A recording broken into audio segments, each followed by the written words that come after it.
We're starting with baseball today. I'm joined by a trio of DraftKings contributors, Garion Thorne, Steve Buchanan, and Nick Friar. Gents, looking for your favorite DFS and sportsbook plays for tonight's Red Sox-Yankees game. Important to note, fellas, the Yankees still haven't named a starter for tonight, so Eduardo Rodriguez going for Boston, but no Yankees starter yet. So, working with the information we have, Garion, tell me who you're going to be taking as your captain in the showdown. Yeah, seems like Jordan Montgomery. We don't know that for sure, but that's kind of where all signs are pointing right now. Anyway, I'm going to avoid the situation entirely at captain. I'm just going to go with Aaron Judge, who might be the best hitter of left-handed pitching we have in baseball, and he draws a lefty tonight in Eduardo Rodriguez. And Rodriguez's advanced stats paint a much rosier picture than his surface stats, but the surface stats aren't great. He's got a 5.52 ERA through the first half of the season, and Judge is hitting .323 with a 180 WRC plus against left-handed pitching. He also, for the season among qualified hitters, has the highest expected WOBA against left-handed batters at 490. That is a massive number for the 110 plate appearances he already has against southpaws. So his numbers against Erod specifically aren't great, but I'm going to trust the larger sample here and say that he just crushes left-handed pitching. So he's a pretty good captain tonight. Steve, are you just avoiding the pitchers entirely here? Yeah, absolutely. I mean, there's no reason to, try to construe something out of nothing. So just like Gary said, I like Aaron Judge in this spot here. I mean, stretching that even more to lefties at home. He has a 402 WOBA, 273 isolated power, and a 158 WRC plus. And like he also alluded to, his advanced numbers are a lot better than his surface numbers. But if there's one thing that you can point to is that Rodriguez is still struggling with home runs. Each month this season, he's allowed 4 home runs. And he's already allowed 2 in the month of July. And let me tell you, they haven't really been playing much in the month of July. But 9 of the 14 that he's allowed have come on the road as well. And he's going to be in the very cozy Yankee Stadium tonight with all the numbers that Judge has against lefties. This feels like a pretty safe captain's play for this slate. All right, Nick, what do you think? Who are you going to captain? Well, I think Judge is a good pick, but I'm going to go with Xander Bogaerts tonight. I'm going to go with the hot bat. He had a couple home runs in the last 2 games before the All-Star break. Obviously went 2 for 3 in the All-Star game and drove in a run as well. And it's not going to matter for him tonight. We're talking about split slot with Judge. It's not going to matter for him tonight who he goes up against. I know he has a little bit better power against left-handed pitching, but his OPS is still pretty high, up near 900 against right-handed pitching too. So either way, you're taking a guy who's been great this season, obviously hitting 3rd for the AL in the All-Star game. He's hot of late, and then Steve brought up Yankee Stadium.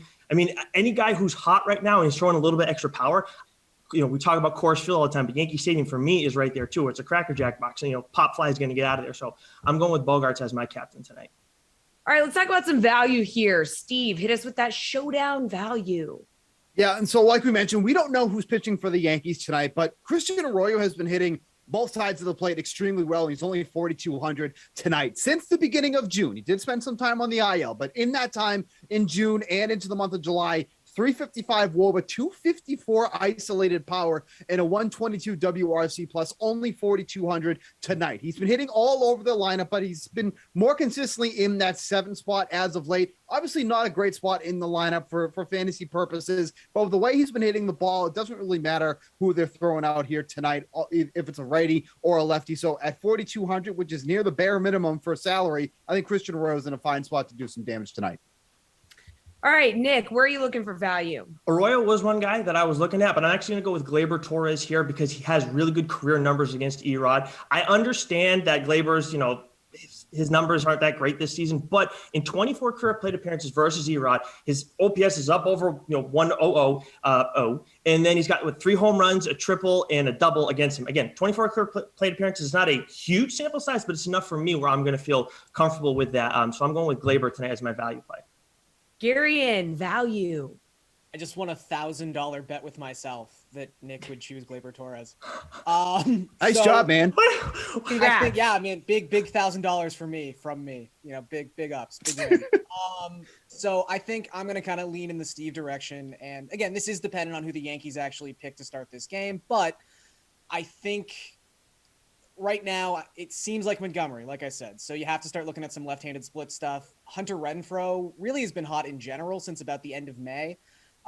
consistently hitting 6th in that Boston order. He's only $6,200. So even if we don't get a left on right matchup for Renfroe, it's not a terrible situation for him to be in, but he does have a 949 OPS against lefties so far this season. And then you can kind of get together with maybe a cheaper back end of the Red Sox order stack where you start involving guys like Arroyo. And if it's, again, against a lefty specifically, you can maybe use Arroyo and Dahlbeck.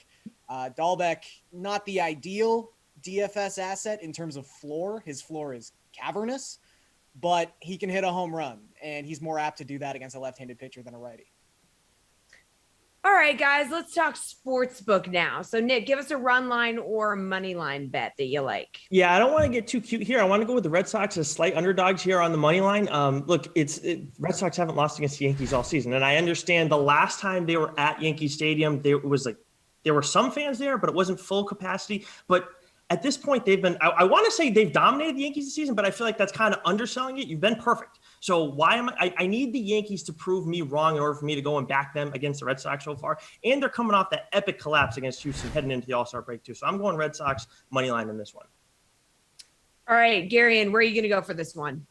Yeah, I think that's kind of the trail you have to go here. If the Red Sox are going to be the underdogs, this line could change if we find out something about who's starting the game for the Yankees, obviously. But I would say at home, you're probably going to get the Red Sox, on the road, you're going to get the Red Sox as underdogs in this spot. They're 7-0 their last 7 games against the Yankees. They're 21-7 their past 28 games against the American League East. 13 of those games are Baltimore, but still, that's a pretty impressive trait when you're talking about arguably the toughest division in baseball. So I'm going to lean Red Sox at plus money. I think that's the smart money. Steve, you lean in that way as well? I mean, let me just say, I'm not going out of my way to place any bet without knowing all the information for this game. Like some situations, like when you're playing blackjack, you're forced to make a decision while knowing half the information. I don't need to do that here when making a bet. But like these guys have said, the Red Sox as underdogs this season have been the second most profitable team. They're 22-13 as underdogs on the road as underdogs overall this season. As road underdogs, they're 15-8. So you have to kind of take that into play. Do you want to get that plus money right now? Because if it's Jordan Montgomery, the Red Sox are very slight underdogs right now. If it's Jordan Montgomery, I would probably say that is quickly going to change and flop that the Yankees end up being underdogs in that situation. So if you want to jump on that, if you do think it's Jordan Montgomery, this would be the time to do so. But like I said, not going out of my way to take a bet without knowing who's taking the mound for the Yankees tonight. Okay, well, Garion, do you think this one is going over or under 9.5 runs? It's tough to say with I mean, starter for the Yankees. I know. I know. So I'll say this: as much as you can look at Eduardo Rodriguez and the fact that his expected ERA is 2 runs lower than his actual ERA, you do reach a point in the season where, yes, that's nice, but show it to me in the surface stats. So with Erod on the mound, with the, 50% chance that like Jordan Montgomery or Jameson Taillon or most of the Yankee starters are underwhelming. Even if Garrett Cole is coming out of the dugout tonight, I don't think anyone here is like, oh no, Garrett Cole, he's so good. So I'm probably just going to take the over. I think the last 30 days, both of these teams are top 10 in WOBA and WRC plus. Against lefties specifically, if we do get the Erod versus Montgomery matchup, the Yankees have the 4th best WRC plus this season at 111 against left-handed pitching. So I think there are going to be runs scored here. Nick has already talked about it. Yankee Stadium is just a park where runs are scored. So I would lean to the over here, but obviously come back and assess once we know a starter. Steve, the total has hit the over in 4 of the Yankees' last 5 home games. Are you going to go over 9.5 here? I mean, I have no idea. I mean, I don't know who's pitching yet, so I can't. It's an odd question to ask, but I will say this.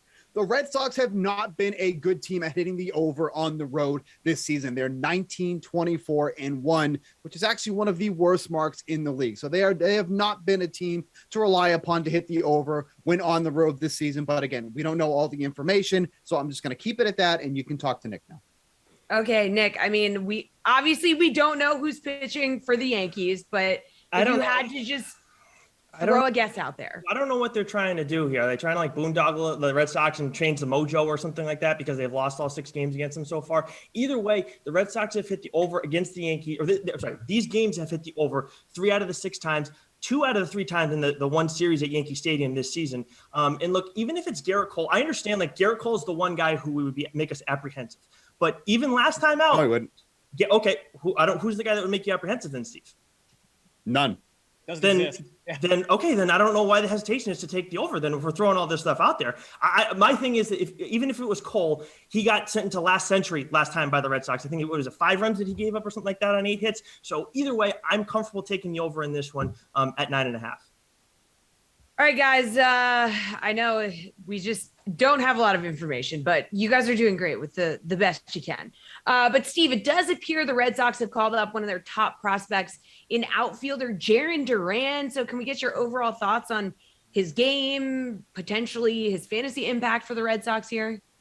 Yeah, I mean, he's going to be bringing this speed and power threat in the outfield that the Red Sox haven't had in a couple of years now, Mookie Betts. So this was somebody who down in AAA was on pace for 48 home runs, 102 RBI, and 37 stolen bases. Like, he's proven at all the levels because he's been in the minors since 2018, but he has rose through that system very, very quickly up here for the majors for the first time. So he should make an instant impact on this team. You know, obviously with some guys in the outfield, you know, outfield's been a little bit of a lackadaisical spot for them since Mookie Betts was traded to the Dodgers. So this could be the potential replacement that we've been looking for. Although Alex Verdugo has certainly done done well in that realm. All right, Nick, what do you think? Anything to add? Yeah, I mean, I think Steve's pretty much spot on. The thing is that we know that if they're calling him up, he's going to be getting plenty of opportunities too. So if you're wondering if, you know, they got to not start him or initially or whatever, obviously check the lineups before you play him. But I think this guy's going to get a lot of opportunities. You're welcome, Steve. You're going to get a lot. He's going to get a lot of opportunities over the next few weeks, I would think. But I think he brings a ton to the table. I'm excited to see what he does. Garion? I mean, let me just pour a little cold water here just for a second. I'm going to give the non-Boston perspective on this prospect.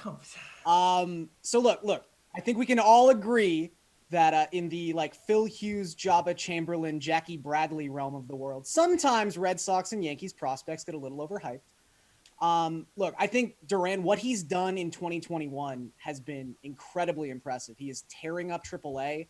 We are finally seeing the power production that some had projected, but we hadn't really seen in 2017, 2018, or 2019. So I guess that's the thing for me is we know he's going to be fast. We know he's going to hit towards the bottom of this order. So he's probably going to have a lot of stolen base opportunities, but can that power translate from AAA to the majors? Because if it does, he's an incredible fantasy asset, but he is someone who was graded at like 45, optimistically 50 power. So we've only seen it for 2 months in the minors. Can that translate? That's a big thing for him because he's a not fringe top 100 prospect, but he's a back end top 100 prospect. This isn't Jared Kelnick.